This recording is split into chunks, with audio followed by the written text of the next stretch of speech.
Akala niya titigil na ang damuho dahil malaki na ang kanyang tiyan pero hindi. Ginagabi-gabi pa rin siya nito at kung minsan sa umaga, kapag sumasabay itong maligo, hindi rin siya nakakaligtas. Noong una aalalayan lang daw siya nito at baka madula siya sa kanilang paliguan at siya naman na utu-uto, naniwala na akala mo hindi pa pamilyar sa mga scam ng kanyang damuho. Ganoon pa man, natutuwa pa rin siya dahil lagi siya nitong kinokomporte, lalo na kapag nagdadrama siya kapag nakikita ang sarili sa salamin na may malaking tiyan. Nagiging emosyonal siya at nag-iisip na baka iiwan siya ng damuho kapag nalosang siya. To the rescue naman lagi ang damuho at papaligayahin daw siya nito lagi kapag nagdadrama siya para iparamdam na ganun pa rin ang tingin nito sa kanya.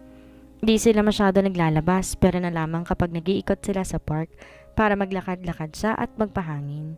Pero kung di naman nila yon ginagawa o wala naman silang bibilhin, nananatili na lamang sila sa loob ng kanilang apartment.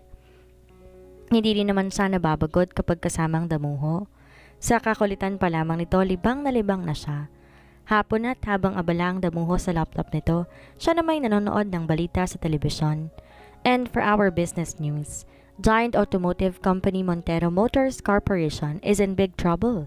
The company is losing its hold on the automotive manufacturing industry as other rival companies are slowly starting to close the gap in the market share. To give an in-depth details about this now, news, let's have Leon Albania. Nalaki ang mata niya sa pagkabigla sa balita. Napalingon siya kay Blake na napukaw rin ng atensyon sa narinig. Kunot ang noon nitong tumingin sa telebisyon. Ano nang gagawin mo, Han? Hayaan mo na lang ba ang kumpanya ninyo? The company is no longer my concern. Babe, my mom purged me out of it. Now they need to solve it by themselves. Kibit-balik at tatagon ni Blake sa kanya. Nang malagpasan ni Vilma si Blake, mabilis na binalot ng galit ang matandang babae. Rinig na rinig niya ang naging usapan ng ama, lalong-lalo na ang huling parte. Hindi siya makapapayag na sa isang araw lamang masisira ang kanyang pinaghirapan ng ilang taon. Humahango siyang pumasok sa pribadong opisina na kabiyak kung saan naabutan niya na nalalaki ang mata ng lalaki sa gulat habang hawak ang sa tingin niya'y larawan ng isang ultrasound.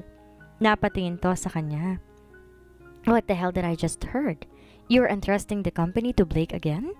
Galit na tanong ni Vilma. Nandilisik ang mata. Hindi matanggap na darating tong araw na dahil sa isang binabae na naman, masisira na naman ang kanyang buhay. It's for the better. Tugon ni Brandon. Di pa rin makapaniwala sa mga revelasyon na nakuha mula sa anak. Hindi niya pa tiyak kung totoo ba ang sinabi nito patungkol sa kanyang dating minahal, sa nag-iisang tao na kanyang minahal. Dahil kung totoo yon, hindi niya mapapatawad ang kanyang sarili. Iniwan niya to para kay Vilma at Blake, and the fact that he never checked on his old lover made him the biggest piece of the shit in the entire world.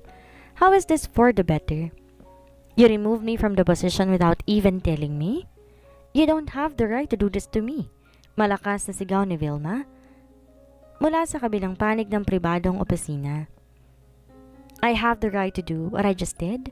Kalmadong tugon ni Brandon pero ang kanyang isip at dibdib ay hindi mapakali. He wants answers to all of his questions. How did Ali get pregnant?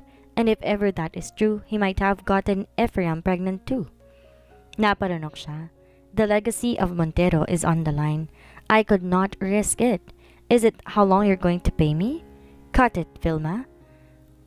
Pagpaputol niya sa asawa. He was not in the mood to bicker with his wife. They're both too old for that. I am your wife, Brandon, the mother of your child. The least thing you do is just to trust and respect me. How could you remove me from this position so easily? I said cut it. Didn't you remove our son from the position too, without even asking for my consent? All of it because our son is dating Ali, right? Tanong ni Blake, and he knows he hit a nerve when he saw how Vilma turned red. Grow up. I left Ephraim because you told me I got you pregnant. I should be the one who should be mad here. You tricked and took advantage of me. You know it was Ephraim that I loved, but I left him for you. I waited for a whole damn year just to see you and our child. I stayed with you, even married you. But you are still insecure, and you are projecting it in our son? It is because you never loved me. I tried, okay? Pag-amin ni Brandon. But you never did, because of a fagot. And now another fagot is ruining my life again. Natigilan si Vilma nang ibato ni Brandon ang bote ng alak sa pader ng kanyang likod. Rinig na rinig niyang malakas sa pagbabasag ng bote. Don't talk to them like that. Mahina ngunit may bantang usal ni Brandon. And what? Nakangiting tanong ni Vilma. You think I will be scared? I already lost everything. Actually, I never gained anything. You and your son are the same. You two are more willing to take the side of those fagots than me, who gave everything for the two of you. Get out of my office. I can't deal with this right now. This is not the end of this. Banta ni Vilma. If my life would be ruined, I will drag it to. You, your son, and those two fagots will pay for this. I will give you a day to put me back in position. Like that would happen. Do not test me. I have nothing left to lose. Get out! Pigil ang inis na utos ni Brandon. Just like Vilma, it was a long time ago that he lost everything. He turned his back to the only man he ever loved. He does not want his son to suffer the same fate, and he will do everything just to keep Ali safe. He personally knows how cunning and evil Vilma is. Padabog na umalis sa matandang babae at malakas ay sinarado ang pinto sa likod nito. Napahilot na lamang ang sentido ni Brandon bago naupo sa swivel chair ng kanyang pribado na opisina. He is presented another chance to meet Ephraim again. It has been 28 or 27 years since they parted, or the correct word is when he left. Nanginginig ang mga kamay niyang dinampot ang ultrasound copy na kay Ali Di Muno. May kakaibang init at saya siyang nadama habang pinagmamasdan ng ultrasound picture. Now he understands why Blake is so damn protective of Ali, na kaya nitong talikuran ng lahat at suwayin ang ina nito. Something he was not able to do for Ephraim and their child he never met.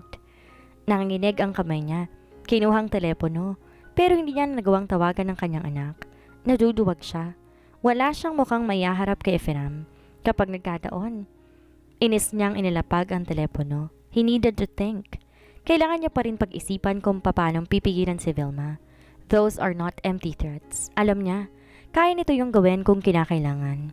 Napabuntong hininga siya. Si Dr. Valdez na lang kanyang unang tinawagan. Babe, I'm back home. Dinig niyang sigaw ng kanyang damuho mula sa harap ng kanilang pinto. Bukas yan, Han. Pumasok ka na lang. Sigaw niya pabalik habang hinahalo ang nilulutong adobong manok na paborito ni Blake, lalo na kapag may patatas dahil hindi naman to mahilig sa kanin. Napipilitan lang talaga ito dahil sa kanyang isinasaing. Open the door, babe. Come on. Sigaw nito pabalik at kumatok na sa utak ng damuho at may paandar na naman ito sa pagpapabukas ng pinto. Saglit siyang nagugas ng kamay, pinunasan yon bago tumungo sa pinto at pinagbuksan ng kanyang damuho. Bumungad sa kanya ang gwapo nitong mukha na may matamis na ngiti. Nasanay talaga siyang laging tumitingala kapag kaharap ang damuho dahil sa tangkad nito. Tinataas-taas pa nito ang kilay bago bumaba ang kanyang tingin sa hawak nito. Halos manlaki ang kanyang mga mata at pamulahan na makita ang isang bouquet ng bulaklak. I am the CEO of Montero Motor again, babe. Nanlalaki ang kanyang mata at napangiti. OMG, talaga, Han? Tumango ito bilang pagkumpirma. Sobrang saya ko. Para sa'yo, damuho ka? Usol niya sa tuwa at napayakap pa kay Blake. Natatawa naman sa nitong sinalo at niyakap din pabalik. We can now buy that house that you like, babe. And we will raise our family there. You and I plus our 7 babies. We will be one big happy family. Alito at napapikit siya na maramdaman na parang maluluha siya sa tuwa. Hindi niya na pinansin ang 7 babies nitong iniusal dahil sa kanyang saya para kay Blake. Hindi ko alam ang sasabihin ko, Han, pag-amin niya. Pero masaya ako kahit na ano ang mangyari. Lagi pa ako ring susuporta sa'yo. Kami ni Pancake. Lagi kang may pamilya na uuwian. I love you, babe. You are the absolute best and I could ask for more. Anito at hinalikan siya sa labi. It means so much to me. Always know that I'm working for you and our future, babe. Sa pagkakataong yon, siya naman ang humawak sa pisngi nito at hinalikan to sa labi. Mahal na mahal niya ang damuho at wala na siyang ibang mahihiling pa. May responsible at mabuting ama na kanilang magiging mga anak. Mahal na mahal din kita, damuho. Are you okay if we move to my penthouse unit again? For temporary only while we wait for those to be renovated and be furnished. Tanong nito. But if you don't, we can always stay here. Umiling siya. Alam kong mas komportable ka doon, hon, at saka nagustuhan ko na rin naman ang iyong unit. So, you also agree with 7 kids? Napangiti siya at umiling. Ibang usapan na yan, damuho. I am just taking chances, babe. Natatawa sa sarili nitong usal. Tumayo ka na dyan at kakain na tayo. Utos niya sa damuho at naunang tumungo sa kanilang kusina. Kagaya na nakagawian nilang dalawa, siya ang naghain habang damuho naman ang nag-ayos ng kanilang hapag. Napapaisip siya na sunod ay turuan niya itong maglaba at maghugas ng plato pero naaawa siya sa kanyang damuho at saka baka mangati sila sa damit nitong lalabahan. Na makapaghain ay dinaluhan niya na ito sa hapag. Nilagyan niya muna ng adobo at maraming patatas ang plato nito bago niya ay sinunod sa kanya. Thanks, babe. Masaya nitong pasasalamat bago tinikpan ang kanyang niluto. Yeah. I'm in love with you. Even more now. Napakabolero mo talaga. Kinikilig niyang usal at nagsimula ng kumain. I mean, I have a beautiful babe. I come home with someone I can kiss and hug when I'm stressed from work. Someone who can make me coffee. Cook me delicious food. You're perfect, babe. I could not ask for more except for this. Tumayo ang damuho at lumapit sa kanya. Napakunot ang kanyang noo na may dinukot sa bulsa nito at lumuhod gamit ang isang tuhod at binuksan ang maliit na kahon mula sa bulsa nito. Nanlaki ang kanyang mata at napalunok siya nang tumambad sa kanyang paningin ang isang singsing na may diamante sa gitna. Napaluha siya sa saya, hindi pa man ito nasasabi ang mahiwagang linya. Will you be my beautiful babe? Marry me? Nakangiting nitong tanong. I want to spend my whole life with you. Build a happy life and family full of love. Nakangiti nitong tanong. I want to spend my whole life with you. Make lots of memories. Be with me through thick and thin. Naluluha siyang napatango. Oo, damuho. Magpapakasal ako sa iyo. Thank you, babe. Emosyonal na bulong ng damuho. Kinuha nito ang kanyang kamay at isinilid sa palasansingan ng singsing na sumilid sa kanyang daliri ng walang kahirap-hirap. Saktong-sakto yun. I'm the happiest man alive right now. Mas napaluha siya nang humalik ito sa kanyang malaking tiyan. You heard it, our little pancake? Your mom said yes. I will be marrying your mom. You will be a Montero now and I am so happy. We can't wait to meet your little man. I love you too. Hindi niya napigilang mapangiti na magising na nakakulong sa bisig ng kanyang damuho. Daman niya ang mainit itong katawan. Kaya naman mas isinigsik pa niya ang sarili sa tabi nito at mas sinigpitan ng pagkakayakap. Wala to ni isang saplot na hindi inda ang lamig na mula sa aircon habang siya na may balot na giniginaw pa rin. Tinaas niya ang paningin at mula sa kanyang anggulo, kitang-kita niya ang nakapikit nitong mga mata. Ang matangos itong ilong at ang labi nito na bahagyang nakaawang.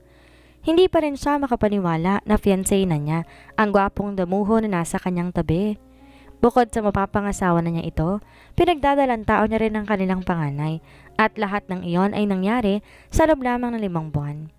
Simula na magtagpo ang landas sila isang gabi sa kanyang pinagtatrabahuhang coffee shop, nagulo na ang kanyang mundo at nagulo yon sa magandang paraan. Di niya napigilan ang sarili, napisilin ang tungki ng ilong nito kaya nagusot ang gwapo nitong mukha. Napaungot ito at kinamot ang ilong bago muling bumalik sa pagkakatulog. Napangiti siya bago yun inulit. Gising na, Han? May pasok ka pa. Panggigising niya rito at muling pinisil ang matangos nitong ilong na kinakunot lamang muli ng kanyang damuho. Kada umaga na lang ganon ang kanilang sitwasyon. Para tong batang mahirap gisingin para papasukin sa eskwelahan. I don't want to go to work today, babe. I just want to stay here with you. Alito sa magaspang na bagong gising na boses at may kakaiba yung dala sa kanyang katawan, lalong-lalo na sa kanyang kasilanan. Let's go back to sleep and I will take you out on a date later. Napatawa siya at napailing. Medyo natutokso siya sa alok nito pero alam niya, hindi ito po pwedeng lumiban sa trabaho ngayon, lalo na't nagmamadali ang mga to na muling pataasin ang sales ng Montero Motors at tagahanda na rin. Ang buong kampanya nito ay na rin sa kanyang damuho para sa anniversary. Pag-uwi mo na lang tayo sa hapon mag-date kaya bumangon ka na dyan. But okay, parang napipilitan itong usal kalaunan. Mabilis siya pinamulahan ng pisngi nang umikot to ng higa at hinalikan siya sa noo habang hinihimas ang kanyang malaking tiyan. Good morning to my babe and my little pancake. Nakangiti nitong usal bago lumuling yung muko At sa pagkakataong iyon, labi naman niya ang hinalikan. Good morning din, damuho ko. Ani at gumante ng halik sa labi nito. Inunahan niya na itong bumangon sa kanilang higaan. Kailangan niya pa kasing timplahan ito ng kape at lutuan ng babauning pananghalian. Kaswal ding tumayo ang damuho dahilan para tumambad sa kanya ang morning mood nito na nagpapapula sa kanyang pisngi. Kaya naman iniwas niya ang tingin. Binati siya nito na nakangiti nitong mukha at kinindatan pa siya. Are you game for some morning, babe? Mas namula ang kanyang mukha. Magdamit ka nga? Ani at mabilis na lumabas ng kanilang kwarto. Dinig pa niya ang pagtawa nito at ang mas nagpainis pa sa kanya. Paglabas niya, dumiretso siya kagad sa kusina ng unit nito at pinandar ang coffee maker. Habang hinihintay ang kape, kumuha na siya ng manok sa freezer at pinalambot iyon sa pamamagitan ng pagbababad sa tubig. Di na siya nabigla nang may yumakap sa kanya mula sa likod at tumalik sa kanyang bumbunan. What's for my lunch, babe? Adobo, hon? Ilang araw mo na yung re-request, diba? Medyo napapangiti siya dahil ilang araw na rin siya nitong kinukulit na magluto ng adobo. Sinisiraan na nga ako nito sa kanya ang adobo na tinitinda ng cafeteria sa kumpanya nito.